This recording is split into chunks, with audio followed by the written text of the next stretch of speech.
परमेश्वर को। और अगला समय प्रभु के वचन से परमेश्वर हम सबको आशीष दे। बोलो आमीन। आमीन। निकालें परमेश्वर के कलाम से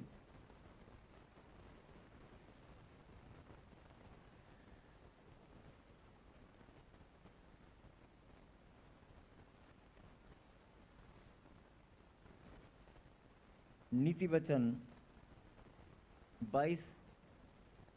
वचन 22 का 7, चैप्टर 22 एंड वर्स 7 को हम पढ़ेंगे जल्दी से। हालेलुया। धनी निर्धन लोगों पर प्रभुता करता है और उधार लेने वाला उधार देने वाले का दास होता है। कहें आमीन। आमीन। धनी निर्धन लोगों पर प्रभुता करता है और उधार लेने वाला उधार देने वाले का दास होता है। आप सब जानते हैं कि परमेश्वर के वचन में ये लिखा है, और जो लिखा है वो हमारा समाज, हम सब इस बात को जानते हैं कि सचमुच में ऐसा ही होता है। जो धनी व्यक्ति होता है वो निर्धन पर प्रभुता करता है, यानी कि जो ज़्यादा पैसे वाले लोग हैं उनका व्यवहार, उनका बोलना अपने से कम पैसे वालों को या अपने से छोटे लोगों को, उनकी बोलबानी में फ़र्क होता है, उनके बुलाने में, बातचीत करने में फ़र्क महसूस होगा। और जो लोग अपने से ज़्यादा पैसे वालों को, अपने से ज़्यादा धनी या अपने से बड़े लोगों को, चाहे वो धन में बड़े हैं, रुतबे में बड़े हैं, चाहे वो जॉब में बड़े हैं, किसी पदवी में, किसी पद में बड़े हैं, अपने से बड़े लोगों को वो मान लेते हैं कि मैं छोटा हूँ, ये बड़ा है। और आपने देखा होगा कि बड़े लोगों का बुलाना, बड़े लोगों का या धनी का निर्धन के ऊपर प्रभुता करने का मतलब है कि जो धनी होगा वो कैसे बुलाएगा। ए भाई सुनो जरा, बोल बाणी में भी फर्क होगा, उनके व्यवहार में फर्क होगा। भले ही वो अपने आप को कितना भी डाउन टू अर्थ करके दिखाएं, लेकिन खुदा का कलाम सत्य है। धनी निर्धन पर प्रभुता करता है। बोला हालेलुया। मतलब उसके अंदर एक अलग सी मैं होगी, अलग सा व्यवहार होगा। धनी निर्धन पर, यानी जो कम पैसे वाले हैं और ज़्यादा पैसे वाले, दोनों में फ़र्क होता है। अब ये बात परमेश्वर ने आपके लिए क्यों भेजी है, और ये भी लिखा है कि उधार देने वाला और उधार लेने वाला, दोनों में भेद क्या है। जो उधार लेने वाला होगा वो देने वाले का दास होगा, गुलाम होगा। बोला हालेलुया। आपने अगर किसी के पैसे देने हो तो आप अपने आप को घुटन महसूस करेंगे, बंधन में महसूस करेंगे कि हाँ मैंने उसका कर्जा देना है, मैं बंध गया हूँ। जब आपने किसी का कर्जा देना हो तो आप बंधा महसूस करते हैं, अपने आप को बंधन में महसूस करते हैं। जब तक कर्जा उतर ना जाए, जब तक लोन खत्म ना हो जाए, जब तक किसी की देनदारी उतर ना जाए, चाहे आपका रिश्ता कैसा भी हो, लेकिन आपको एक घुटन महसूस होती है। आप अपने आप को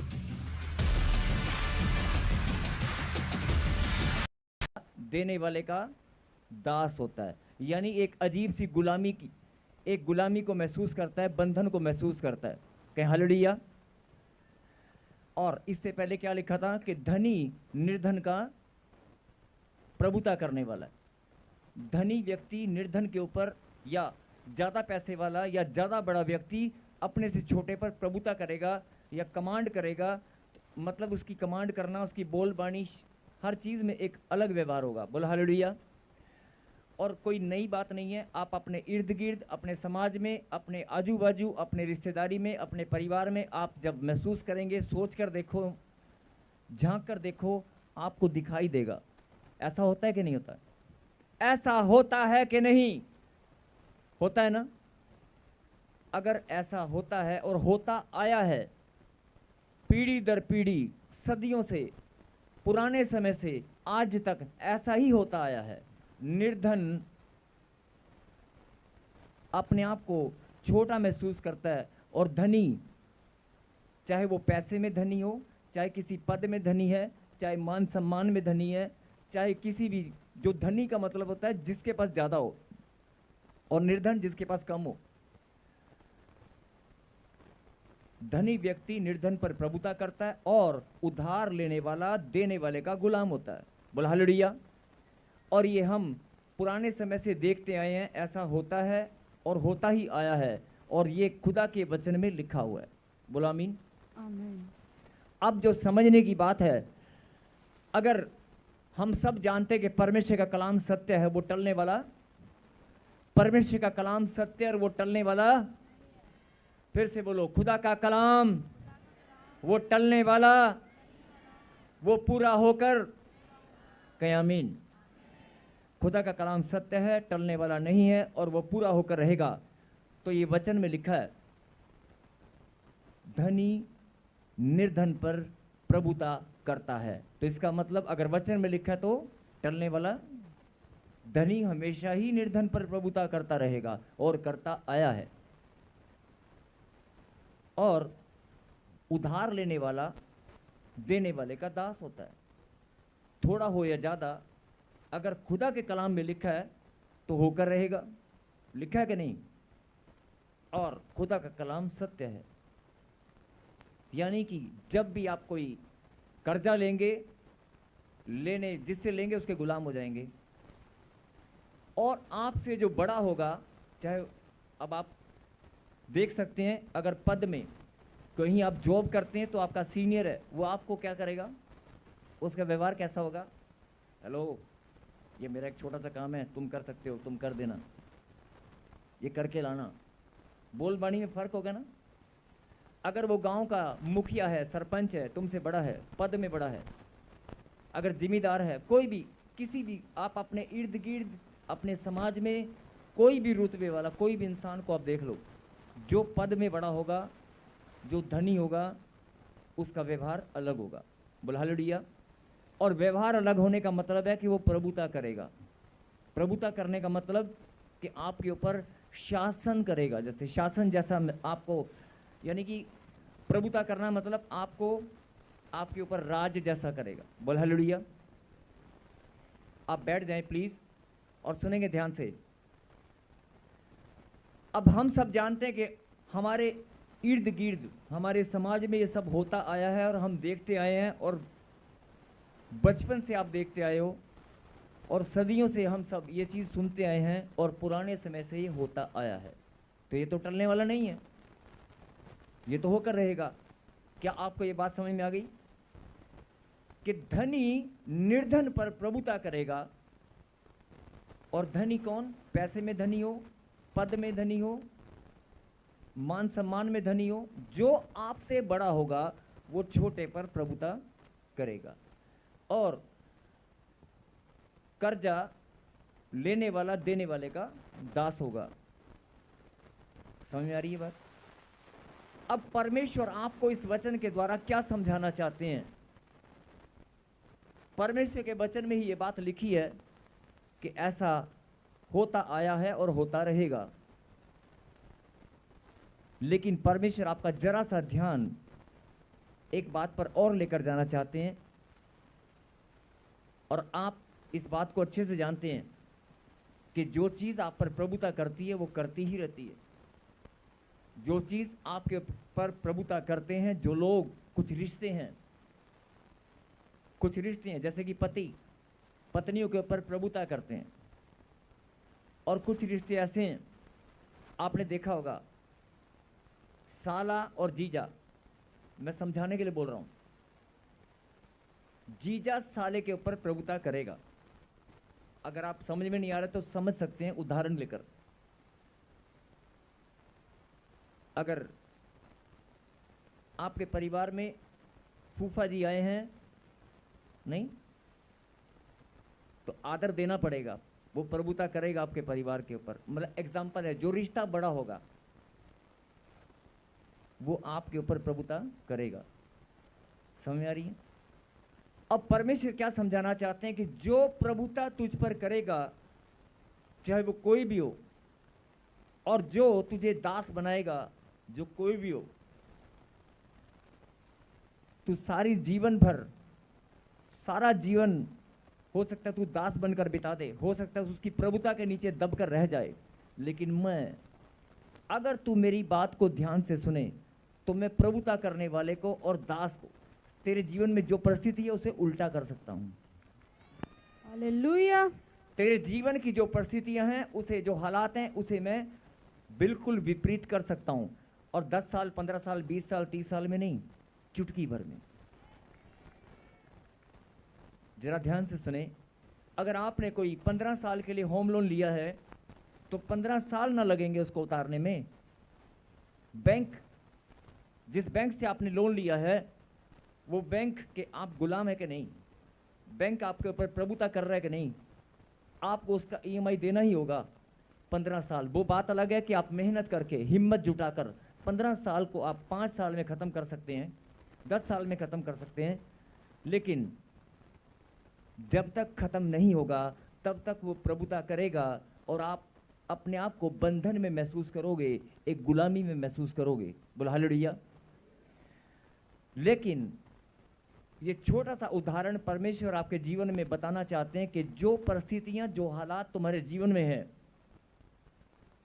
जो चीज, कोई भी अपने आप को चाहे शक्ति मानता हो कि मैं बहुत बड़ी शक्ति हूं और तुम्हारे जीवन में प्रभुता करने के लिए आ गया है, तुम्हारे जीवन के ऊपर राज कर रहा है, चाहे वो बीमारी है, चाहे वो कर्जा है। कर्जा भी तुम्हारे जीवन पर राज करता है, बीमारियां भी तुम्हारे जीवन पर, तुम्हारे शरीर पर राज करती हैं।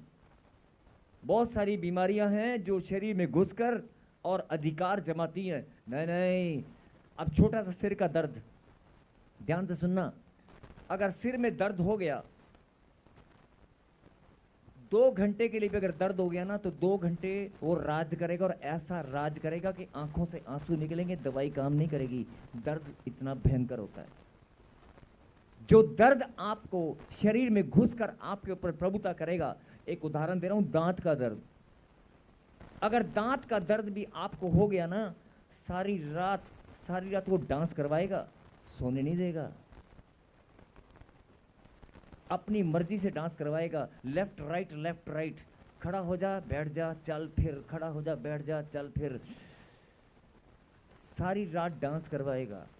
एक दांत का दर्द, एक दांत का दर्द आपके ऊपर प्रभुता करने के लिए आपके शरीर में घुसकर हमला करता है और आप उसके गुलाम बन जाते हैं। एक सर का दर्द, घुटने का दर्द, ये तो वो दर्द है जो थोड़ी देर के लिए आए और चले गए। ये तो वो दर्द है जो थोड़ी देर के आए और चले गए। कुछ दर्द ऐसे हैं जो जीवन में तुम्हारे रिश्तों में घुस जाते हैं, निकलने का नाम नहीं लेते। कुछ दर्द ऐसे हैं तुम्हारे रिश्तों को तोड़कर, तुम्हारे डॉक्यूमेंट्स, तुम्हारे कागजात, तुम्हारे पासपोर्ट, तुम्हारी और भी बहुत सारे डॉक्यूमेंट्स हैं, तुम्हारी प्रॉपर्टी है, कैसे न कैसे डॉक्यूमेंट्स के ऊपर हमला करके कब्जा कर लेते हैं, तुम्हारे डॉक्यूमेंट्स के ऊपर अधिकार जमाते हैं, तुम्हारे रिश्तों के ऊपर अधिकार जमाते हैं, तुम्हारे जीवन पर अधिकार जमाते हैं। वो दर्द जो दांत का था, वो दर्द जो सर का था, वो दर्द जो कमर का था, हो सकता है वो थोड़ी देर बाद चला जाए।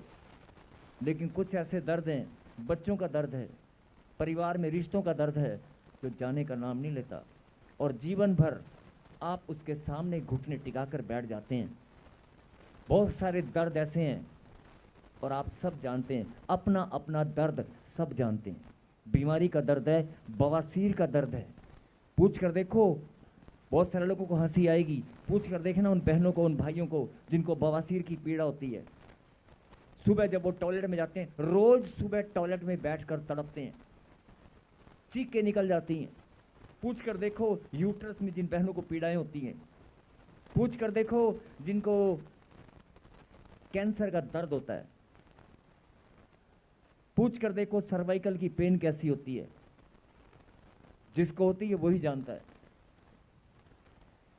पूछ कर देखो उस माँ का दर्द कैसा है जो टॉयलेट और बाथरूम, बेड पर अपने बच्चों का उठाती है और रोज साफ करती है। उसका बच्चा टॉयलेट बाथरूम करने के लिए बेड से उठकर बाथरूम में नहीं जा सकता। एक तो बेड से उठकर बाथरूम में नहीं जा सकता, ऊपर से रिश्तेदार, पति और सास और ससुर आकर ताना मारते हैं, क्या पैदा किया है। पूछ कर देखो उस बहन से, उसका दर्द कैसा है। बच्चे का दर्द अलग है, मान सम्मान का दर्द अलग है, ताने सहने का दर्द अलग है, अपमान का दर्द अलग है, और शरीर का पीड़ाओं का दर्द अलग है। एक बहन इतना सारा दर्द अपने ऊपर सहन करती है, ऐसी बहुत सारी बहनें हैं, ऐसे बहुत सारे भाई हैं जो अपने परिवार के लिए अपनी प्रॉब्लम अपने बच्चों को, अपने फैमिली में अपने बच्चों को बताते भी नहीं है, लेकिन बाहर कितना दुख दर्द सहन करके वो घर में आते हैं, वो जानते हैं। बोलो हालेलुया। पूछ कर देखो उन बहनों से जो अपनी फैमिली, अपने रिश्ते, अपना धन, मान सम्मान सब कुछ कुर्बान कर देती है सिर्फ एक रिश्ता संभालने के लिए। We have 828 किसी ने अगर दिल तोड़ दिया हो, किसी ने हृदय तोड़ दिया हो, किसी ने तुम्हारा अपमान कर दिया हो, पूछ कर देखो उस दर्द का एहसास कैसा होता है। मेरे कहने का मतलब है, एक छोटा सा दर्द आपके ऊपर प्रभुता करता है। शारीरिक दर्द जा सकता है, लेकिन मानसिक पीड़ाएं, दिमागी दर्द, मानसिक पीड़ाएं जाने का नाम नहीं लेती हैं। कुछ रिश्तों के ऊपर ऐसा हमला शैतान करता है। जो मेरी बात समझ रहे हैं, ये मेरे प्रभु की बात है, जो समझ रहे हैं वो ऊंची बात से कहें हालेलुया। हालेलुया। आप सबके जीवन में कोई ना कोई दर्द घुस कर बैठा है और प्रभुता करने के लिए आ चुका है। आया कि नहीं? प्रभुता करने के लिए कोई ना कोई चीज आकर बैठी है कि नहीं? अगर आप परमेश्वर के संतान हैं, अगर आप परमेश्वर के संतान हैं, परमेश्वर के बेटे और बेटी हैं, तो किसी का अधिकार नहीं होना चाहिए, किसी का अधिकार नहीं होना चाहिए कि आपके ऊपर प्रभुता करे। बोल हालेलुया। परमेश्वर के कलाम में लिखा है, धनी निर्धन पर प्रभुता करता है और कर्जा लेने वाला देने वाले का गुलाम होता है। परमेश्वर के वचन में लिखा है। आपके जीवन में भी कोई ना कोई गुलामी, कोई ना कोई बंधन आप महसूस कर रहे हैं और आप जकड़न में हैं। आपके जीवन में भी कोई ना कोई दर्द पीड़ा आप बर्दाश्त कर रहे हैं और कोई ना कोई बंधन में आप हैं, और कोई है जो आपके जीवन में, आपके रिश्तों में, आपके डॉक्यूमेंट्स के ऊपर, आपकी चीज़ों के ऊपर, आपके परिवार के ऊपर प्रभुता करने के लिए आकर बैठा हुआ है।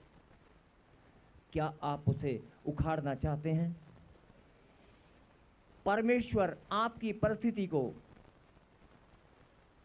चुटकी भर में बदल सकते हैं। क्या आप जानना चाहते हैं? यस। तो निकालें व्यवस्था विवरण 15वां अध्याय, व्यवस्था विवरण 15वां अध्याय और 5 और 6 आयत को हम पढ़ेंगे। हालेलुया। इतना अवश्य है कि तू अपने परमेश्वर यहोवा की बात चित्त लगाकर सुने। रुको, फिर से पढ़ बेटे। इतना अवश्य है कि तू अपने परमेश्वर यहोवा की बात चित्त लगाकर सुने।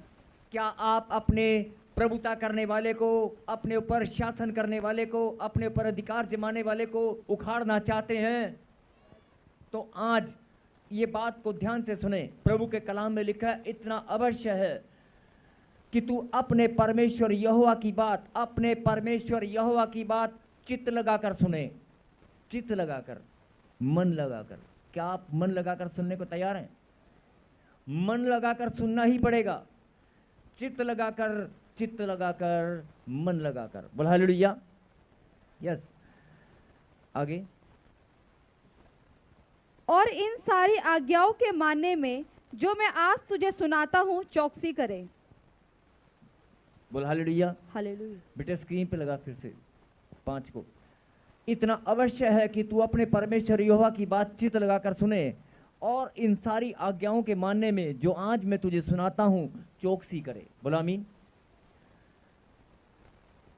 अगर तुझे अपने जीवन की परिस्थिति को बदलना है, अगर अपने हालात को बदलना है, बीमारियों से, प्रॉब्लम से, समस्याओं से अगर तू बाहर आना चाहता है,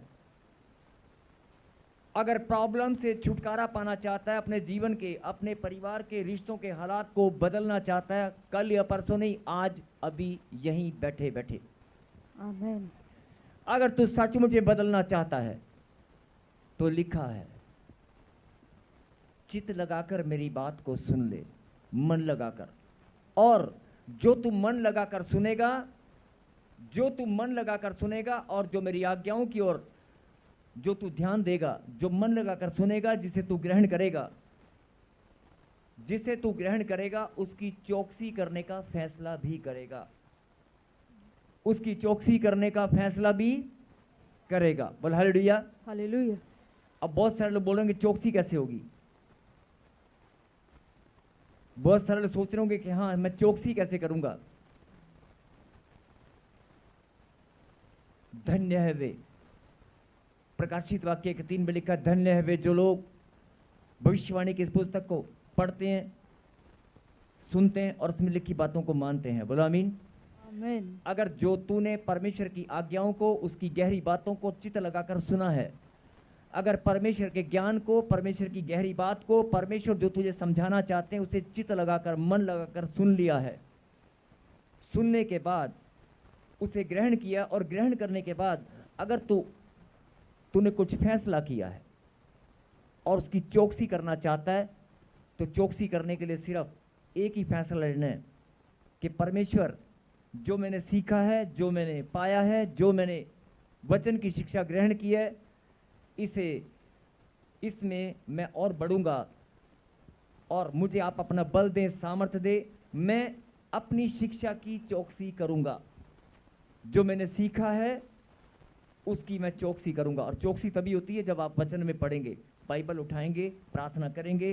प्रार्थना करना और वचन का पढ़ना, यही 2 रास्ते हैं जिसके द्वारा आप चौकसी कर सकते हैं। बोल हालेलुया। हालेलुया। फिर से स्क्रीन पे बड़ा कर 5।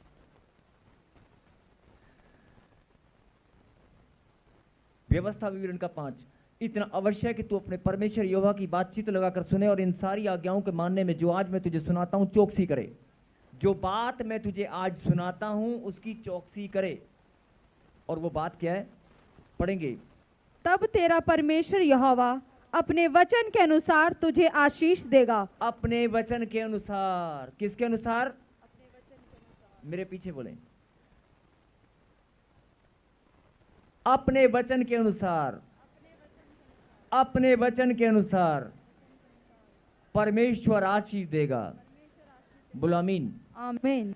इसका क्या मतलब है कि परमेश्वर ने जो वचन में वायदा किया है, जो वायदा किया आपके साथ कि अब बोझ से दबे हुए लोगों मेरे पास आओ, मैं तुम्हें आराम दूंगा, मैं तुम्हारी सहायता करूंगा, मैं तुम्हारे मस्तक को ऊंचा करूंगा, मैं तुम्हें सुरक्षा दूंगा। जो जो वायदा परमेश्वर ने आपके साथ किया है, जो वाणी परमेश्वर ने वायदे के रूप में लिखी है आपके लिए, वो सारे वायदे, वो सारी ब्लेसिंग परमेश्वर आपको देंगे। बोलो आमीन। आमीन।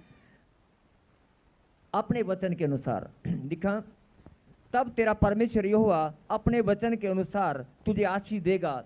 अब अपने वचन के अनुसार का मतलब क्या हुआ?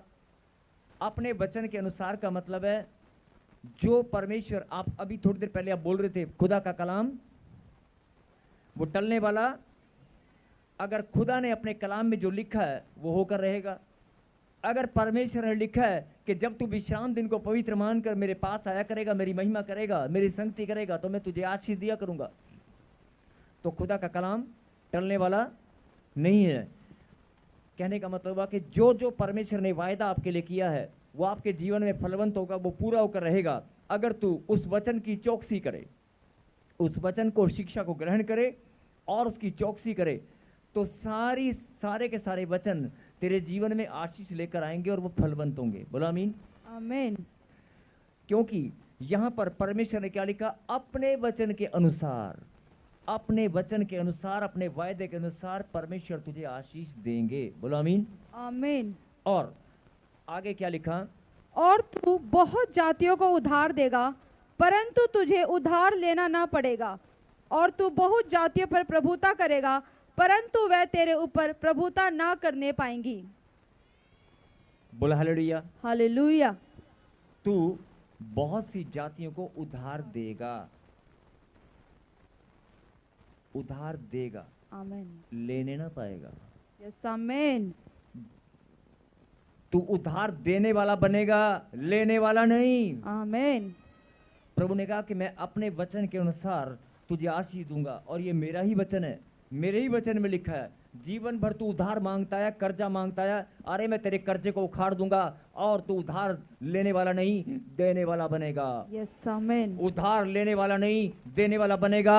2026 में ये भविष्यवाणी है यीशु मसीह नासरी के नाम में। जो लोग कर्जे से बाहर आना चाहते हैं, जो लोग छुटकारा पाना चाहते हैं, जो लोग धन की आशीष चाहते हैं, जो लोग रोजगार की आशीष चाहते हैं, जो लोग बढ़ोतरी की आशीष चाहते हैं, सफलता की आशीष चाहते हैं, जो लोग अपने माता पिता का नाम रोशन करना चाहते हैं, जो लोग अपने देश का समाज का नाम रोशन करना चाहते हैं, आज सुन लो, जवान बच्चे हो चाहे जवान बहन हो या भाई, जो भी, अगर तेरा फैसला अटल है कि मुझे कुछ करना है, तो परमेश्वर ने कहा तेरा फैसला अटल है, मेरा भी कलाम अटल है, वो पूरा होकर रहेगा। अगर तेरा फैसला अटल है तो मेरा भी कलाम अटल है, वो पूरा होकर रहेगा। मैंने भी लिखा है, परमेश्वर अपने वचन के अनुसार तुझे आशीष देगा।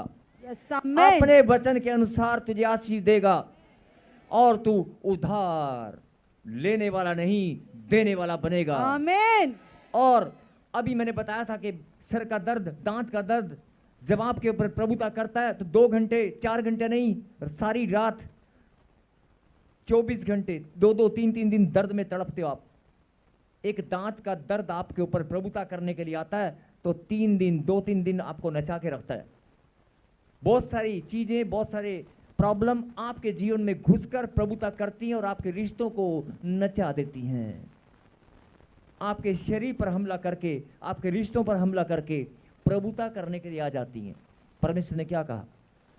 अगर तू मेरी बात को, मेरी आज्ञाओं को चित्त लगाकर सुने और चित्त लगाकर सुने और जो सुना है और ग्रहण किया उसकी चौकसी करे। जो सुना और ग्रहण किया उसकी चौकसी करे। मतलब चौकसी करना मतलब जो सीखा है, जो मिल गया उसकी चौकसी करना। अगर चौकसी करे तो मैं अपने वचन के अनुसार तुझे आशीष दूंगा और तू उधार लेने वाला नहीं देने वाला बनेगा। और उधार देने वाला भी बनेगा और जो प्रभुता तुझ पर करते आए हैं उन्हें मैं उखाड़ कर फेंक दूंगा। आमीन।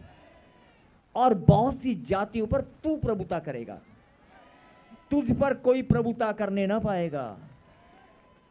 बीमारी हो, कर्जा हो, बीमारी हो, कर्जा हो, चाहे रिश्ते हो, चाहे कोई भी हो, तुझ पर कोई प्रभुता करने ना पाएगा।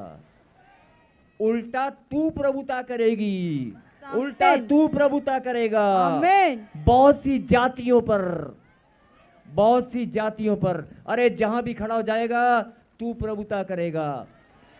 अगर किसी कंपनी में जॉब भी करता है ना और तेरा कोई सीनियर ऑफिसर, तू प्रभुता करेगा। वो तेरे पास आकर कहेगा भाई मेरा काम अटक गया, तू करवा देना, तेरे पास परमेश्वर है।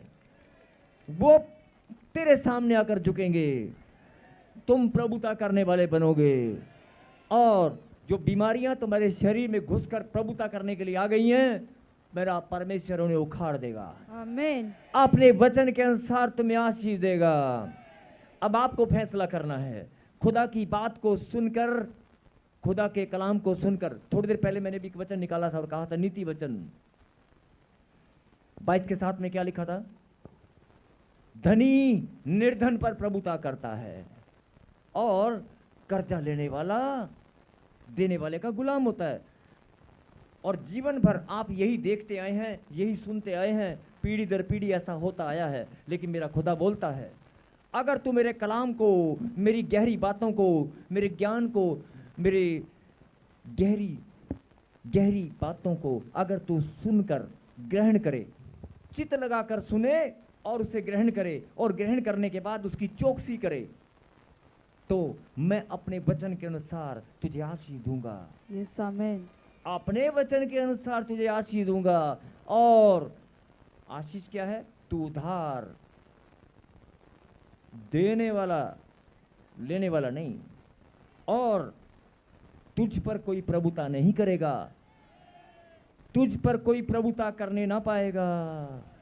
अपनी आंखों को बंद करें और सिर्फ 30 सेकंड जो आपके शरीर में, जो आपके जीवन में, आपके सोच विचार में प्रभुता करने के लिए बैठा हुआ है, बैठी हुई है, जो आपके जीवन में, आपके सोच विचार में, आपके बच्चों के, आपके कामों में, आपके रोजगार में जो भी चीज घुसकर प्रभुता करने के लिए आई है, नकली का राज बनाकर बैठी है कि मैं इसके शरीर पर राज करूंगी, मैं HIV हूँ, मैं कैंसर हूँ, मैं गांठ गिल्टियां बनकर मैं इसकी यूट्रस में घुसकर इसके बच्चे नहीं होने दूंगी, मैं इसकी गांठ में घुसकर इसकी गांठ को कैंसर में बदलकर इसको मार डालूंगी। ऐसे बहुत सारी गांठें, बहुत सारी गिल्टियां, बहुत सारी प्रॉब्लम, बहुत सारी समस्याएं आपके जीवन में, आपके शरीर में घुसकर बैठ गई हैं, प्रभुता करने के लिए आ गई हैं। रीढ़ की हड्डी में दर्द बनकर, डिस्क प्रॉब्लम, शुगर, टाइफाइड, काला पीलिया, जो भी आपके शरीर में घुसकर प्रभुता करने के लिए आ गई हैं। प्रभुता चाहे समय कितना भी हो, लेकिन जो प्रभुता करने तेरे शरीर में घुस गया है, तेरे खून में इन्फेक्शन बनकर घुस गया है, तेरे रिश्तों में लड़ाई झगड़ा बनकर घुस गया है, तेरे रोजगार में तुझे नीचा दिखाकर, तेरी नौकरी छीनकर तेरे ऊपर प्रभुता करने के लिए जो आ गया है, तेरा बॉस बनकर, तेरा नुकसान कराकर, तेरे धन के ऊपर प्रभुता करने जो आया है, क्या तुम उसे उखाड़ना चाहते हो? अभी के अभी उखड़ कर बाहर आएगा। क्योंकि परमेश्वर ने कहा तू मेरी संतान है, तुम्हारा इकट्ठा होना मुझे भाता है। अरे जब तुम अपनी फैमिली में इकट्ठा होते हो तुम्हें आनंद आता है कि नहीं? भाई बहन माता पिता जब इकट्ठे होकर एक साथ खाना खाते हो अच्छा लगता है कि नहीं? परमेश्वर ने कहा कि मुझे भी जब तुम मेरे पास आकर इकट्ठा होते हो मुझे भी आनंद आता है। और मैं इतना आनंदित हूं आज कि मैं अपने वचन के अनुसार तुम्हें आशीष दूंगा। जिस मेरे बेटे ने, जिस मेरी बेटी ने चित्त लगाकर, अभी लिखा था ना, चित्त लगाकर मेरे कलाम की गहरी बातों को सुना है, मेरे कलाम की गहरी बातों को सुन लिया है, चित्त लगाकर, मन लगाकर, और जिन्होंने मन लगाकर सुना और ग्रहण किया, ग्रहण करने के बाद जिन्होंने फैसला किया कि जो मैंने सुनकर ग्रहण किया है उसकी मैं चौकसी करूंगा, जो मैंने सुनकर ग्रहण किया है उसकी मैं चौकसी करूंगा, बस इतना सा फैसला अगर तूने कर लिया है तो परमेश्वर ने कहा मैं अपने वचन के अनुसार तुझे आशीष दूंगा, और अपने वचन के अनुसार तुझे आशीष दूंगा। तू उधार लेने वाला नहीं, देने वाला बनेगा। आमीन। मतलब तेरा कर्जा भी उखड़ जाएगा और तू धनी बनेगा। धन ही धन तेरे पास होगा, शारीरिक धन, मानसिक धन, आत्मिक धन, सारे धन तेरे पास होंगे। और प्रभुता, कोई तुझ पर प्रभुता करने ना पाएगा। ना बीमारी, ना कर्जा, ना टेंशन, ना चिंता, ना प्रॉब्लम, ना समस्या, कोई तुझ पर, कोई रिश्ता, कोई डॉक्यूमेंट, कोई पीआर, जिनकी पीआर नहीं हो रही, कोई प्रॉब्लम तुझ पर प्रभुता नहीं करेगी। अगर तुझे ये बात समझ में आ गई है कि मैं परमेश्वर का बेटा हूं, तो अपनी आंखों को बंद करें और मेरे पीछे कहें, हे परमेश्वर, मैं बहुत आनंदित हूं क्योंकि मैं जान चुका हूं कोई मुझ पर प्रभुता नहीं करेगा। मैं जान चुका हूं मैं उधार लेने वाला नहीं, मैं उधार देने वाला बनूंगा। बोलो आमीन। एक जोरदार ताली बजाकर धन्यवाद है।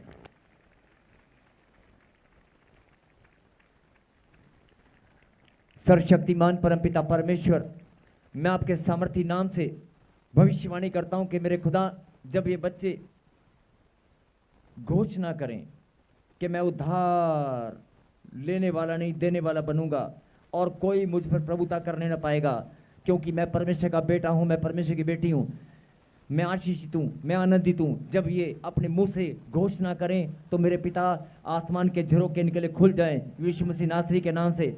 हर एक आशीष इनकी झोली में आए, और जो प्रभुता करने के लिए, नकली की प्रभुता करने के लिए इनके शरीर में, शरीर के किसी भी अंग में बीमारियां बनकर, दर्द पीड़ा बनकर, इन्फेक्शन, गिल्टियां, गांठ बनकर, बवासीर बनकर बैठी है, उन्हें मैं कमांड करता हूं यीशु नासरी के नाम से, दौड़कर चली आओ, मुंह खोलो, चिल्लाओ, निकल आओ यीशु मसीह नासरी के नाम में। कर्जे का शराब बनकर बैठा है, बाहर आ जा यीशु मसीह नासरी के नाम में।